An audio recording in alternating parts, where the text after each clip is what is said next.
EMDR and Treating the Trauma Child, presented by me, Sean Parker.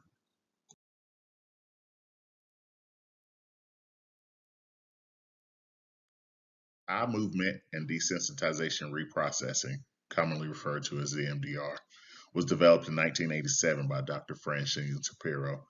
Dr. Shapiro came up with the idea that by initially controlling her eye movement while focusing on the past trauma helped control her rational memories of the experience. As she was out walking one day, she realized that while thinking about her own traumatic experiences, her eyes were involuntarily moving. Once she began to focus on the eye movement while thinking about the traumatic experience, she realized its effectiveness and how this method could be utilized to treat post traumatic stress disorder. This is Dr. Francine Shapiro. She was born February 18th, 1948, and passed away on June 16th, 2019. I just want to throw in a little bit of information on Dr. Shapiro. Dr. Shapiro received her PhD in clinical psychology from the Professional School of Psychological Studies in San Diego, California. Dr. Shapiro was renowned for developing eye movement desensitization and reprocessing in 1987. Dr. Shapiro developed EMDR with the purpose of alleviating symptoms of PTSD in individuals who had expressed traumatic events in their lives. Dr. Shapiro initially developed EMDR as a method of treating trauma as well as PTSD.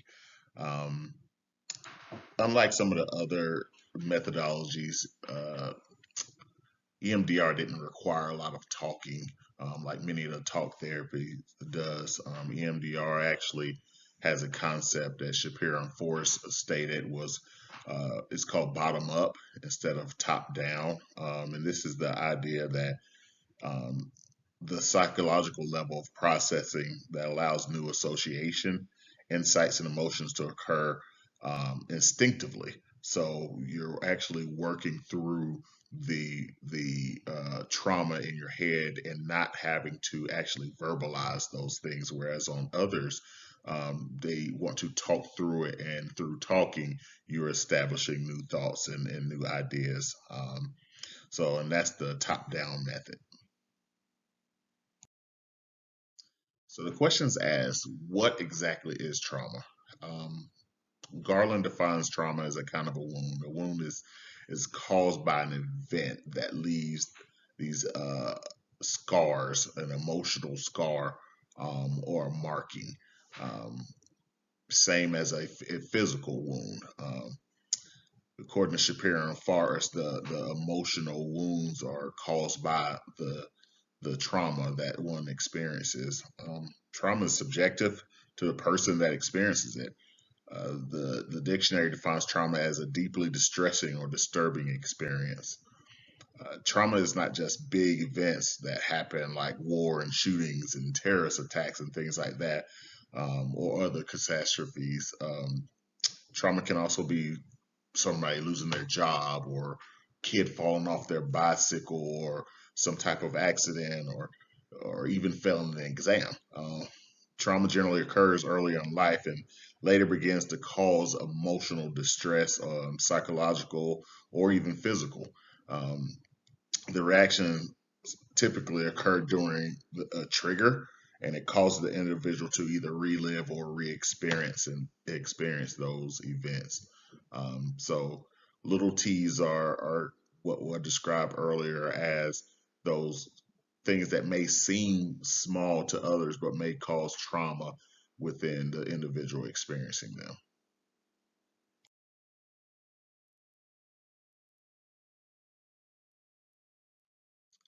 So adaptive information processing, or AIP, actually falls in line with the discussion of physical and psychological wounds.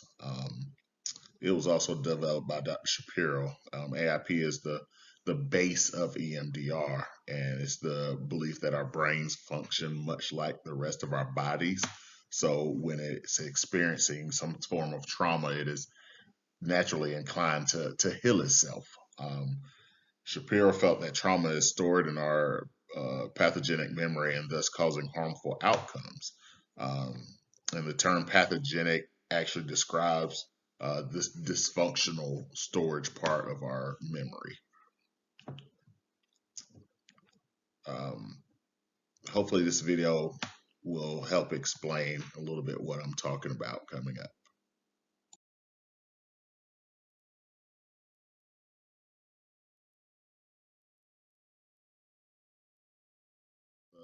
Portion of the presentation where we get to break down EMDR and discuss the 8 phases of EMDR. The first phase of treatment is for the therapist to identify what kind of trauma or negative experience the client wants to be treated for from their past. This is the history taking and planning portion. The therapist will work to attempt to obtain a clear picture of the full clinical history of the client from early childhood, family of origin, and upbringing, and significant trauma or life events which have had a major impact on the client and continue to be a source of pain for them. Some examples of the experience may include bullying, rejection, sexual abuse incidents, or different accidents that may have happened to them, or even near death experiences. Um, the information is gathered so that the clinician can work with the client and plan the direction of treatment. So, phase 2 is the preparation phase. Once the therapist has drawn the key negative experiences and beliefs that now must effectively prepare the client for the EMDR process, and that's the preparation. This means that they need to encourage the client to be present and mindful during the process and not be afraid of their fear of confronting their negative memories and beliefs. This is a good opportunity for the practice mindfulness as well. Since EMDR can be a difficult process, it's important for the common consumer to remain present during the experience. This is also where you discuss the methods of EMDR so the client can have a clear understanding of what's expected of them. So next to information gathering and preparing, this is probably one of the most important steps, and it is the assessment phase, which is phase 3. In this phase, the client begins to, I guess, target that specific memory or a traumatic event. The therapist may build up to a full imagery of the target and asking questions about the incident, such as like what happened, when it happened, where it happened, and what negative beliefs about himself or herself they may hold relative to that memory. The individual components of the target images are brought out during that time. And this stage is where the therapist begins to help the client uh, tap into their neurological aspects of the unpleasant memory and associate negative beliefs that are attached to those memories. So now comes the fun part of EMDR, and that's stage 4, which is desensitization. This is the part of the process where processing of the memory and negative beliefs take place.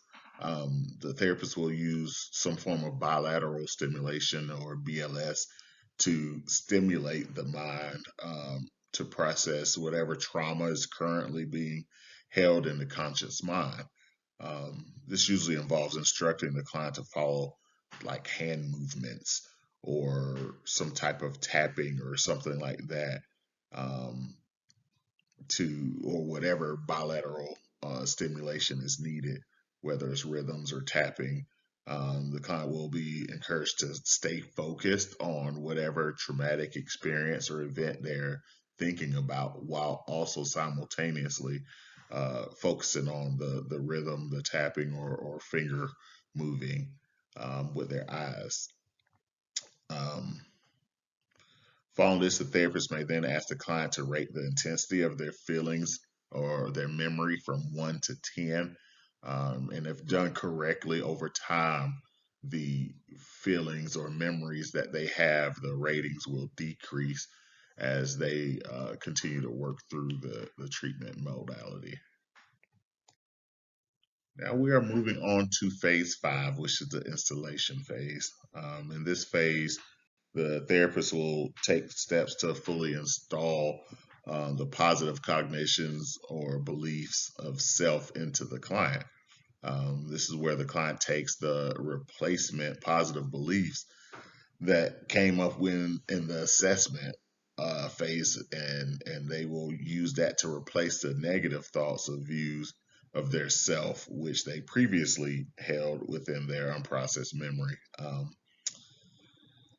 Now, the bilateral stimulation hand movements have processed the unpleasant memories and its related effects and negative views of self. It is possible to replace newer and more modified positive beliefs of self into the person, sort of like the that they were working on the assessment phase, like I'm a good person, I'm safe, I'm special, and these are the affirmations that will replace the negative ones.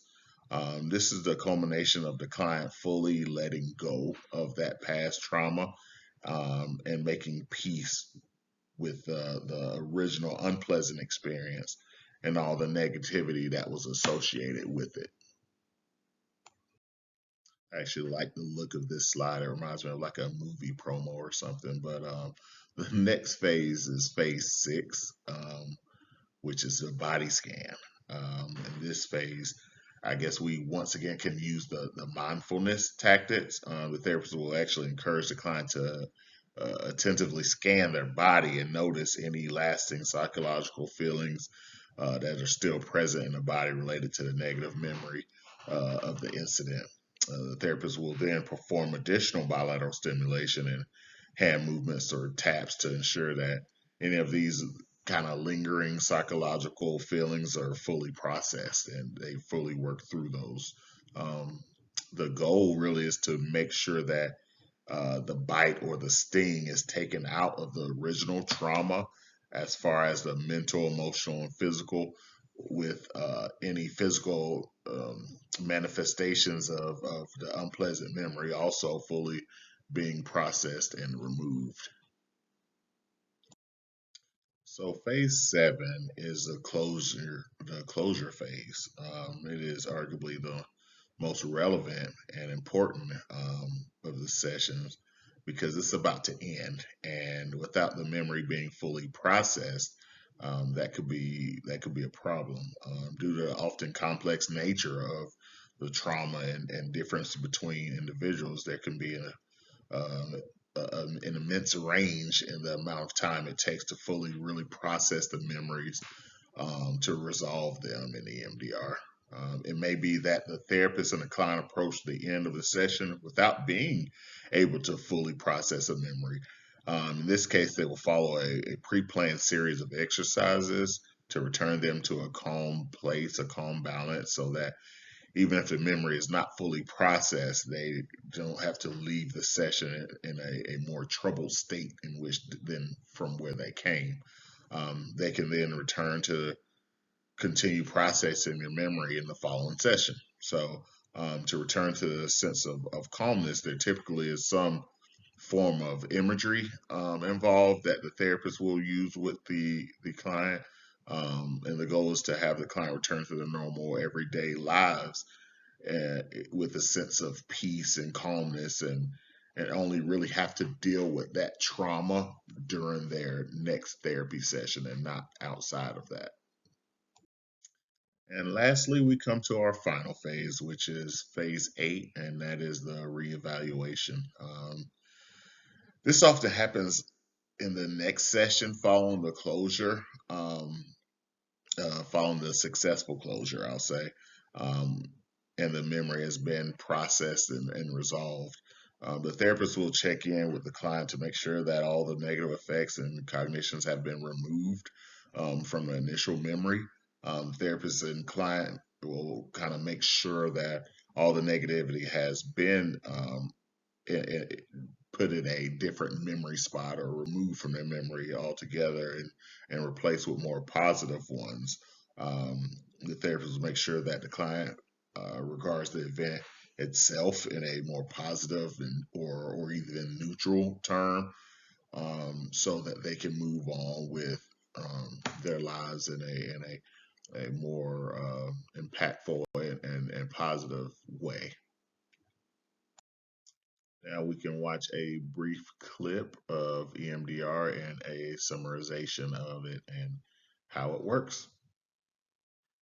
And this is a very powerful slide. This slide shows the effectiveness of the use of EMDR with younger and older children in their early stages as well as late stages. The children conducted a rating scale of their subjective units of distress, which is the SUDs that you see down there, and then provide the EMDR treatment. Some had experienced their distress events earlier on than others, and some closer to when they were assessed. The study shows in all four categories, whether receiving treatment late or early, that there was progress observed while working with the children, which is an excellent thing. I chose to review the study with children because that's my primary focal group as far as who I work with. I'll go in a little bit more detail into my personal theoretical concepts and working with children a little later in the presentation. So a study was conducted by Louie and her cohorts, and that was set out to determine the effectiveness of trauma-focused cognitive behavioral therapy, or TFCBT, and EMDR. Um, a broad search was done or produced with 494 studies of children and adolescents with post-traumatic stress symptoms, which is PTSS, who received treatment with these two modalities, and the TFCBT and the EMDR.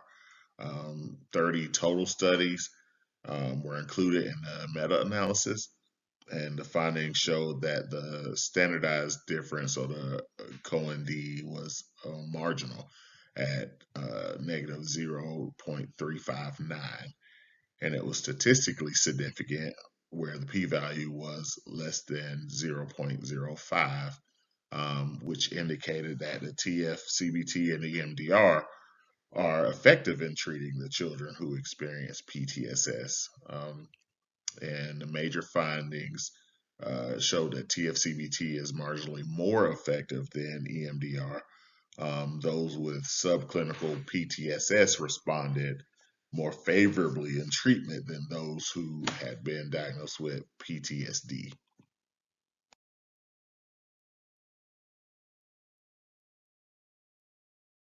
So now we're moving on to taking a brief look at the trauma child and trauma within children and how that occurred and how it occurs and what it may look like. We will start with child neglect. And neglect is a form of abuse that can cause trauma just as much as physical, psychological, or emotional abuse can. Tracy defines child neglect as the inability of a parent, guardian, or other caretaker to sufficiently provide for the care of the child's basic needs. Child neglect may include physical, medical, educational, or emotional neglect. Physical neglect may present itself as a child not having food or shelter or supervision, where medical neglect is failing to treat injuries, or not affording the child the ability to receive physical or mental help. Um, Educational neglect, of course, may look like a parent or guardian not enrolling their children into school or not providing them adequate education that they need to effectively learn. And of course, lastly, is emotional neglect, which is or may be not providing psychological care or allowing or willfully ignoring drug or substance abuse or things like that. So Tracy defines child abuse as recent actions or failure to respond on the part of a parent or caretaker, which results in death, serious physical or emotional harm, sexual abuse, or exploitation, or any action or failure to act that causes serious harm or risk of harm.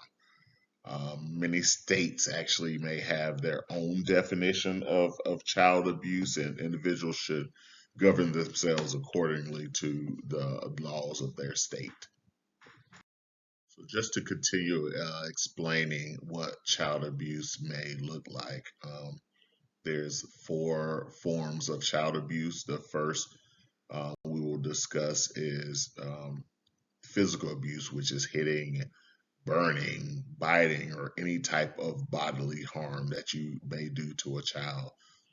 Sexual abuse, also, this is one that's defined on a federal level, so it's not state wide, it's more federal, but that is basically sexual contact or any exploitation of children, i.e., putting them on camera, film, things like that. Emotional abuse, that is any behavior that has significantly negative impact on the child's emotional development or self-esteem. And lastly is substance abuse, and this includes exposing the child to drugs, having the child around drugs, or a parent or caretaker being impaired by drugs while around the children. So my apologies for the language in this clip. However, I think it is a very strong depiction of what especially emotional abuse look like, but also physical abuse. So according to Beer, there's not been as many studies done on children than there has been on adults who suffer from PTSD and are treated with EMDR.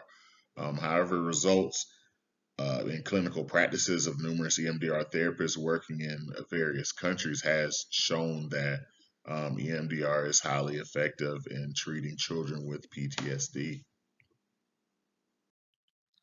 So like we discussed previously, there has not been a lot of studies examining PTSD in children and adolescents. However, um, in a few studies, they have found that the results from them show that 15 to 43% of girls, as well as 14 to 43% of boys, have experienced at least one traumatic event in their lifetime. Um, of those adolescents who have experienced those events in their lifetime, 3 to 15% of girls and 1 to 6% of boys um, could be diagnosed with PTSD. So rates are higher in PTSD for children and adolescents who are recruited from at-risk samples. The rates of PTSD in these at-risk children and adolescents vary from 3 all the way to 100% in studies. For example, studies have shown that as many as 100% of children who witness a parental homicide or sexual assault develop PTSD. Similarly, 90% of sexual abused children and 77% of children exposed to school shootings also demonstrate signs of PTSD. And another interesting fact is that 35% of urban youth exposed to community violence developed PTSD as well. So now we're looking at how we're going to recognize signs of PTSD in children, which can be difficult, especially in recognizing PTSD signs in young children. So very young children may present with few PTSD symptoms actually at all. This may be because 8 of the PTSD symptoms require verbal description or expressing their feelings and experiences, which younger children are not capable of doing. So instead, young children may report more generalized fears such as like stranger danger, separation anxiety, avoidance of certain situations that may or may not be related to the trauma, sleep disturbances, preoccupation with words or symbols that may or may not be related to the trauma. These children may also display post-traumatic play, which they repeat themes of the trauma. So additionally, children may lose an acquired developed skill, such as toilet training. This is where you see a lot of incident or bowel movement, stuff like that, because of experiencing the traumatic event. Clinical reports suggest that elementary school age children may not experience visual flashbacks or amnesia for aspects of the trauma. However, they do experience time skews and omen formations, which are not typically seen in adults. Time skew refers to a child's missequencing trauma or putting it in different places or in different sequences related to the events, recalling in their memory. So, an omen formation is the belief that there were warning signs that predicted the trauma when it was going to happen. As a result, children often believe that if they were alert enough or if they did something different or whatever, that they could have avoided the traumatic event happening because they quote unquote ignored the warning signs. Um, School age children also reportedly exhibit post traumatic play or reenactment of the trauma in their play or in their drawings or in the verbalization. Um, Post traumatic play is different from the reenactment, that post traumatic play is literally representative of the trauma, involves compulsively repeating some aspects of the trauma and does not tend to relieve their anxiety. An example of post traumatic play is an increase in shooting games that they may be playing after exposure to a school shooting. Post traumatic reenactment, on the other hand, is more flexible and involves behavioral reaction aspect of trauma, like carrying a weapon around or that after they were exposed to the violence. So, PTSD in adolescents and teens closely resembles PTSD in adults. However, there are a few features, I guess, that have been shown to differ a little bit.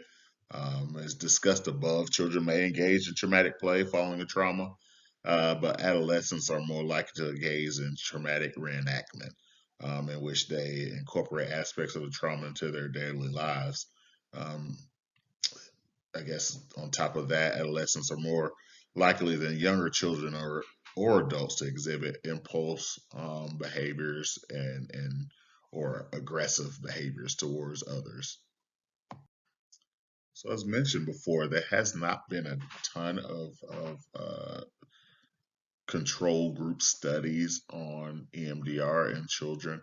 Um, in researching, there's only been really about four since 2017, or as of 2017, that had been conducted with EMDR and one or more control conditions.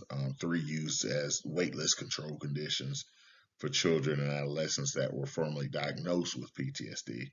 The results of these studies suggest that EMDR therapy is superior to waitlist control conditions, at least equally effective in reducing PTSD symptoms compared to uh, trauma focused cognitive behavioral therapy, or TFCBT.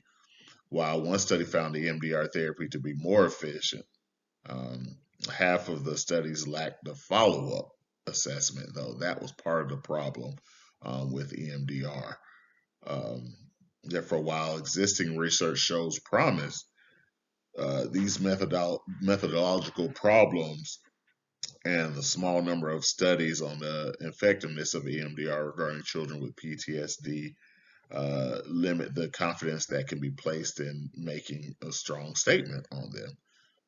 For these reasons, the APA gave EMDR therapy a conditional recommendation and a lower rating than CBT because of the lack of studies.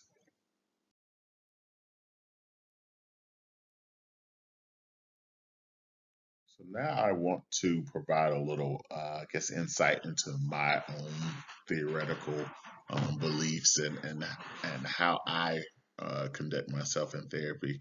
Um, One thing that I came up with is the three L's of therapy, and those L's are like, listen, and learn. my belief is that the like part, which is more commonly referred to as building rapport, is essential in getting the individual, especially children, but any individual, to begin to listen to what you're saying, to begin to digest some of the things you're saying. And once they develop that rapport, they're open to listening to you. And once they listen to you, then you can begin to help them learn and help them through that process. It's very similar to dating. I think when people first get to know people, they always put their best foot forward. You know, there's certain things that they won't do when they first meet a young lady or a young man or whoever you're interested in, and you present yourself in a way in which you get them to try to like you, and then all of a sudden it's like, oh, they ask you out or you ask them out. And that time when y'all are first going out on your first date, that's when you're listening. You're getting to know the person, getting to know what they like, getting to know what they enjoy, what they like to eat, things like that. And as you listen to them, you're learning. And what happens is the more you learn about that person, the more you engage, the more you're able to effectively have a relationship with the person. That's the concept in many aspects of our lives. So I utilize that same methodology in my approach to therapy. So those are my three L's of therapy. Another belief that I hold is that counseling is for everybody. Everyone could benefit from therapy, and we all do, whether it's formal therapy with a certified therapist, whether it's our pastor who provides insight and guidance for us, or whether it's our friends who we go to vent and get their advice. We all can utilize some form of therapy or work with someone. Counseling is a collaborative effort between the clinician and the client, and I strive to create a warm and caring and safe environment for those who I work with in order to formulate my three L's. So my theoretical approach is based on cognitive behavioral techniques as well as person-centered thinking, which focuses on the idea that our thoughts and are our foundation of our feelings and our emotions. I believe that treatment should be based off the needs of the consumer and their goals are they're set in their own words and their own objectives in mind. I believe that developing a healthy and heartfelt relationship is key to success in therapy. Has talked about the importance of the steps in EMDR. And I've learned the importance of gathering as much information as possible with my consumers through studying EMDR this term. I've historically, I guess, placed so much emphasis on relationship building that I at times may fail to dig into their past of my consumers as far as like in depth. EMDR has kind of shown me that gathering this information will help set the framework of treatment a little bit better. EMDR has also shown me that addressing past trauma and not backing down to the fear of it can be beneficial if we're able to replace some of those negative emotions and thoughts with positive ones. Um, I've fallen in. I know me personally, have fallen into the habit of at times trying to protect, I guess, my consumer and avoiding certain subjects that I know may trigger them. But by, I guess, utilizing uh, certain ideas of EMDR and EMDR techniques. So I'm not certified in actually using the full scope of practice, but um, but I have learned how to, I guess, appropriately address the fears and things, as well as preparing the consumer to address them, um, as well.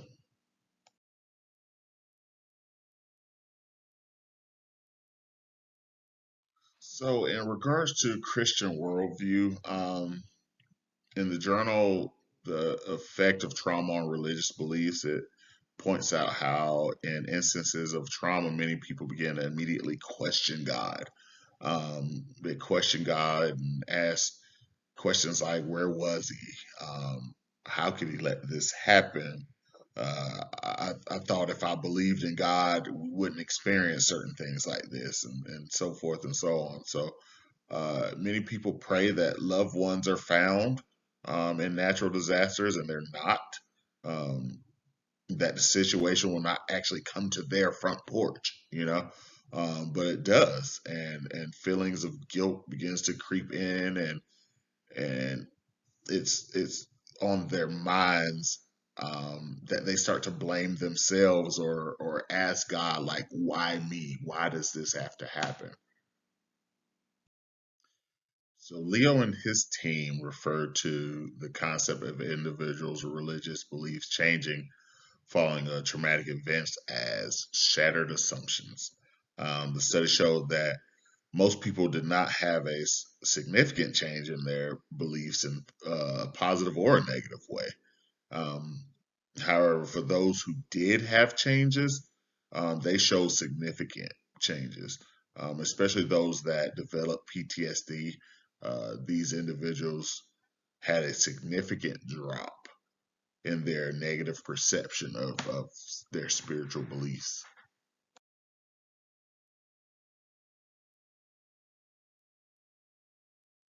According to Lowenthal, EMDR has been shown to revitalize religiosity in those who have lost faith due to traumatic events. Their religious faith was shaken by trauma and generally felt to be restored in the EMDR study. Uh, with EMDR, there are certain components of faith that the individual must have to believe that the methods that they're using will be effective and that will work. Much like our faith in God, the consumer who's participating in the treatment have to have faith that not only does the therapist know what they're doing, but also that the hurt and pain that they feel by reliving that trauma um, is being done to strengthen them, much like the things that we go through that I mentioned earlier in the studies when people start to question their God and question religion because certain traumatic events happen. We just have to understand that we're not going to fully always understand God's plan, and certain things happen to strengthen us and to not only strengthen us but to possibly bring others closer to Him. So that is how I have tied in EMDR into not only my faith, but into the Christian worldview as well.